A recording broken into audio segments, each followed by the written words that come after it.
What's going on, everybody? It's your boy GemMint, and it is New Comic Book Day. It's Wednesday, September 10th, and I'm actually getting this video out on Wednesday on New Comic Book Day, and apparently it's also Batman Day. So it looks like DC has published up some reprints in honor of Batman Day that shops are giving out for free. So you get a new printing of the Absolute Batman issue 1, which I highly recommend to pick up. A reprint of Batman and Robin year 1. This was the Mark Waid story from last year. And then from 1987, the Batman Year 2, issue number 1. So those are new in shops right now. I'm going to go over this week's comics as spoiler-free as possible. Now, keep in mind, sometimes I do get a chance to read issues in advance. So Transformers 24, Blood and Thunder 5, I reviewed last week. They come out this week. So I only have one lone image or a title from Image, which is Spawn, and we're on issue 368. This is scripted by Todd McFarlane. You've got art by Brett Booth. You've got, Jorge Corona? Adelso Corona with Robert Nugent. So I jumped back on Spawn with the last issue, which was part 4 of this storyline that they're on. And now this is the epilogue. Hell Hath Arisen. So the whole kind of end result of this, not spoilery, but the whole Spawn world, Scorched, She-Spawn, Gunslinger, everything has come to a head, and now the entire world is aware of all these Spawn costume heroes. I was going to say fighters, characters. So the whole world knows of their existence. They've been talking about Al Simmons' Spawn for this whole time, but now they have to worry about everybody else, and Spawn and company now have to worry about humans. So if it wasn't bad enough they're battling heaven and hell, now they have to worry about all the humans. Everywhere they go, people are going to know who they are. A great double-page spread here I want to show without context, so I don't think you're going to be spoiled at all. But I just thought this was a dope-ass image. What's funny is that my oldest daughter, Jay, she's reading Spawn from the beginning right now. And the other day, she sent me like a picture of her reading it. Like it was just open. So I just sent her a picture of this. 368 we're on. I like Spawn, and I'm assuming that the next issue is going to be a great jumping on point. Now let's jump to Marvel, and let's start with what I read digitally. All right, we're going to start with Captain America issue 3. This is the new ongoing series by Chip Zdarsky, Valero Shitty, and Frank Martin. So this is kind of like Silver Age Cap's. Well, let me back it up. Silver Age Cap was dug up like he always was, but this is like a modern tale of Captain America. So Captain America is in the present, but this is like us seeing it for the first time, him fighting with Doom and his interactions with Dr. Doom for the first time. Plus, you have like a newer version of the Howling Commandos. One of them giving heavy, it's a spoiler on the next book, heavy U.S. agent vibes, and even borrowing stuff like from the show Falcon and Winter Soldier with like the whole SHIELD scene and everything. So this almost feels like an absolute version of Cap, an ultimate version of Cap, but on a realistic take. Cap in the modern time, but like he woke up from the ice. He didn't join the Avengers. These are his early battles in modern times. But I like it. It's a very kind of somber, serious tone book, which is a little bit surprising coming from Chip Zdarsky. You kind of figure out their stuff. Not that he always does like humor, because his Daredevil run was serious as well, but it just has a very serious tone. But I'm digging Cap. It's a good read. Yeah, so the one that we kind of spoiled you on here, the Imperial War Nova Centurion tie-in. And no, this didn't get pick of the week. It's not the weakest book I read. It's by Jed MacKay, Jonathan Hickman, Matteo Della Fonte, and Ven Nitro. This is very much like a Nova follow-up. So Nova Prime, the World Mind, going back to Xandar, tapping in. There's problems there. It feels very much more like an Annihilation follow-up, a Nova follow-up from his most recent ongoing than it does an Imperial tie-in. So it just felt like a Nova one-shot. It was okay. I don't love the Imperial storyline. I think it's a little bit boring. But this was actually a pretty dope issue, especially if you enjoyed the Nova stuff from Annihilation and, like I said, that last series. We got a new Iron Fist series, the Undead Iron Fist. This is by, I almost said Danny Rand. That is Iron Fist. Lou Gallant and Campbell. So apparently Danny Rand died. Now he's being brought back to life. I thought this issue was just okay. I'm not a huge Iron Fist guy, and I've read like the Immortal Iron Fist, the Brubaker stuff, some of his more recent ongoings. But what even really happened here? You know what I did notice about this issue, though? It kind of stands out when it comes to the art style. It doesn't feel like your generic cookie-cutter, run-of-the-mill art. I really felt like the art was important and integral to the story. So it did have decent art, but I feel like the story just didn't hook me. It's kind of cool seeing Danny Rand literally climbing back from hell, and he's fighting these spirits that once hunted down Kunlun warriors. Now they're possessing humans, and Danny Rand is fighting them, kids, women, everything. He's fighting these possessed humans that are the spirits of these old foes that he knew from back in the Kunlun days. I don't know. The art is good. I'll probably read issue 2. I didn't love it, though. But it wasn't the weakest book either. Next up, we have Wolverines and Deadpool's issue 3. I almost skipped this. It was digital. I could have did this video without it, but I was like, you know what? Let me just read it. And come to find out, this is the last issue. So it's just a 3-issue miniseries by Ziegler, Antonio, and Guru EFX. I mean, it's okay. I mean, if you're a big Deadpool fan, I could see you liking this. As a girl dad, I kind of dug it. Wolverine and Deadpool with their daughters, X-23 and Ellie. Ellie being captured by the Shadow King, tying it into him capturing her mother. And it just wraps up the miniseries. It's got fourth wall breaking, a first fourth wall break, which was kind of cool. It's violent. Like I said in the thumbnail, this is a brutal week for comics. We haven't really got to the brutal stuff yet, but this issue was pretty brutal. Yeah, I mean, it was just a 3-issue series. If you love Deadpool, not so much a good Wolverine story, but it had some good Deadpool moments. All right, the last one digitally, and holy moly, was this a good one. This is my pick of the week runner-up as like best of the week. The X-Men Alpha Age of Apocalypse by Jeff Loeb with art by Simon DeMeo. It felt like early 2000s. The artwork in here, I mean, you could even just tell by the cover. First of all the narration have neon to dark green boxes, which is giving hella like extreme 2000s. You got Victor Creed, once was Sabretooth, Wild Style. So it's done very much in the original Age of Apocalypse art style, which is great. And then Jeff Loeb, one of the great writers of our time. This issue plays with the idea that, yeah, we prevented the Age of Apocalypse, but time doesn't loop back around. Time branches. So, yeah, Xavier's timeline continued to move forward, but this timeline that once was the Age of Apocalypse has now branched off and created an entirely new timeline. So you have Mr. Sinister using Forge to try to awaken the remaining X-Men. All of this stuff basically leads into this new thing that they're doing, which is X-Men of Apocalypse, and issue 1 is the next issue. So this is the Alpha. I highly recommend to read this, especially if you want to jump on with the new X-Men of Apocalypse. It felt true to the original series. It feels like a legit continuation.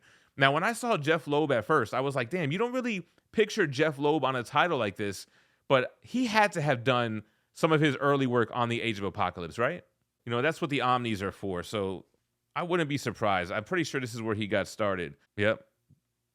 Marvel Entertainment Executive Vice President, Head of Television, Jeff Loeb is an Emmy Award-nominated and Eisner Award-winning writer-producer. Yeah, I kind of had a feeling. Jeff Loeb, early stuff was in X-Men Age of Apocalypse. Him revisiting that stuff with this new, I don't want to say one-shot, but this new jumping-on point. So I really loved it. If you guys missed out on any of those San Diego Comic-Con exclusives, look no further than That Spider-Man booth on Whatnot. They've got the Invincible Universe Battle Beast exclusive by Ryan Otley, the Marvel Swimsuit Special by Rose Besh, and they even got that rare Jim Lee Hush 2 black and white cover. Make sure to bookmark That Spider-Man booth's upcoming shows and give them a follow. Oh, and I almost forgot. So regarding the Hulk 181 giveaway, I don't know if you've seen it, but we are drawing a winner this Sunday at 11 a.m. Eastern for the Minty Fresh Morning Show. Well, we'll go live at 11, and we'll probably do the drawing 30 minutes in or something like that. But we're going to draw a winner for that. There is still time to get your name on the list. There are multiple times. So you can get your name on that list, I don't know, up to 5 or 6 times by commenting on the videos where I promoted it. Not this video, but this is just a heads up since this is kind of where I kicked off the giveaway. So we're going to draw a winner this Sunday. And the physical comics from Marvel, we've got Eddie Brock Carnage issue number 8, Charles Soule, Ramirez, Arsene Yeager. Kind of a slow issue. You have Eddie Brock and Carnage. They're traveling to the West Coast. It's flashing back to what Muse is doing and how Muse is hunting down Carnage, or hunting down Eddie Brock, I should say. One and the same. But I like how you have Carnage as kind of like this symbiote dog riding with Eddie Brock. The series is kind of not running out of patience, but I'm kind of getting a little bit bored with this series, to be honest. I'm not really finding myself having a lot of fun. There was a nice throwback to Venom as the King in Black because, you know, that was a big thing.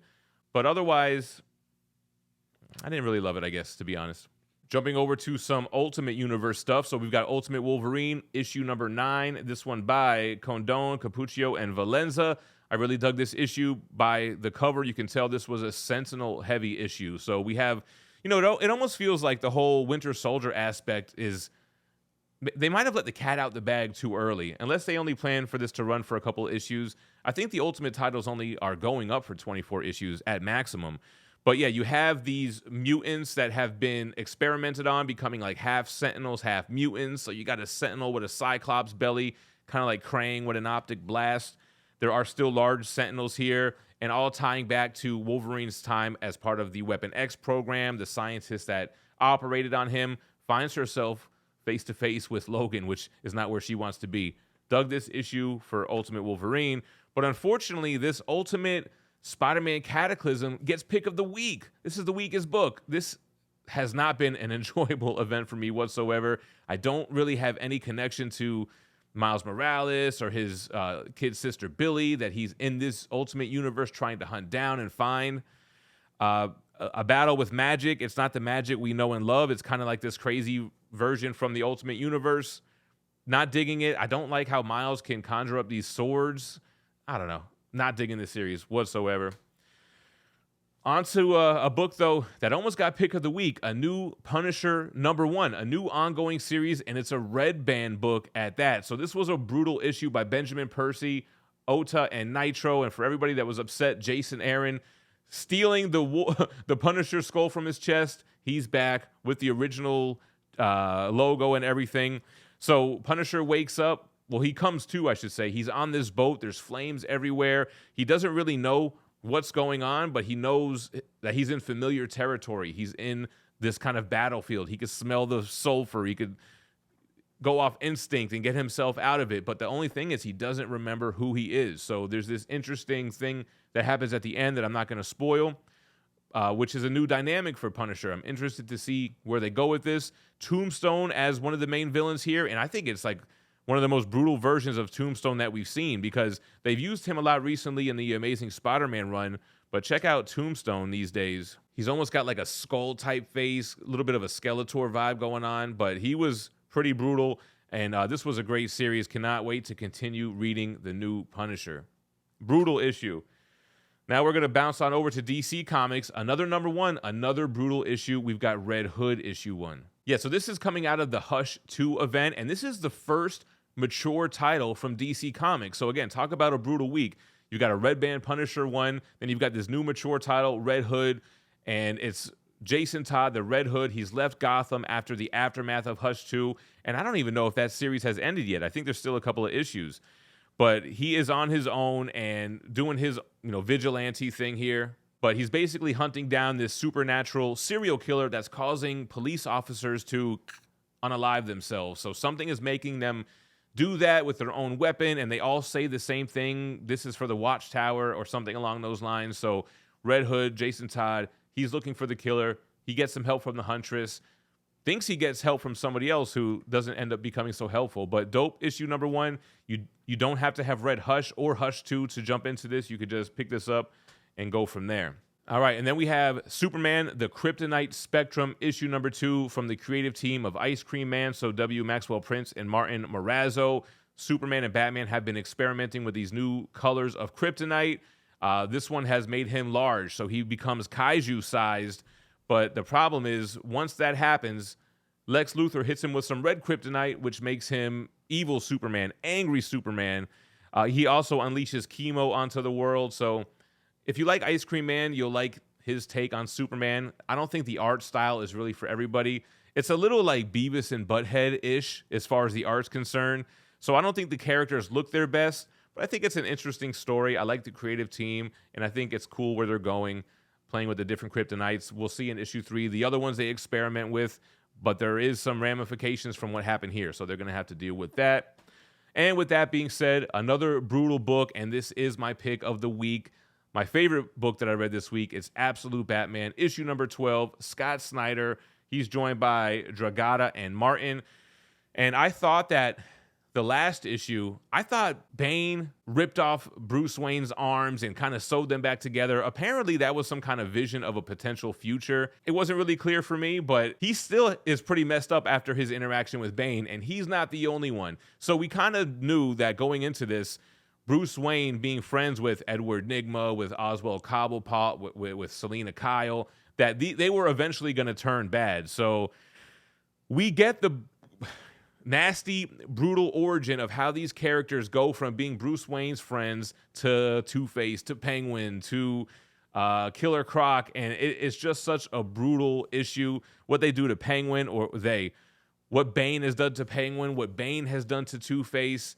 It feels a little confusing, though, that you're dealing with Killer Croc, because the new Matt Fraction Batman #1 has like a similar Killer Croc thing going on. But if you're reading this series from the jump, again, they just did a reprint for issue 1. The trade paperback is out, the Zoo for issue 1. Highly recommend Absolute Batman and Absolute Superman for that matter. But this was my pick of the week, and it was a great week for comics, man. Brutal comics. Let me know what you thought about this week in the comments down below. I appreciate you guys watching. Again, still time to get your name on the list for the Hulk 181 giveaway. It's going down this Sunday. I think that's everything. Stay minty fresh. Peace.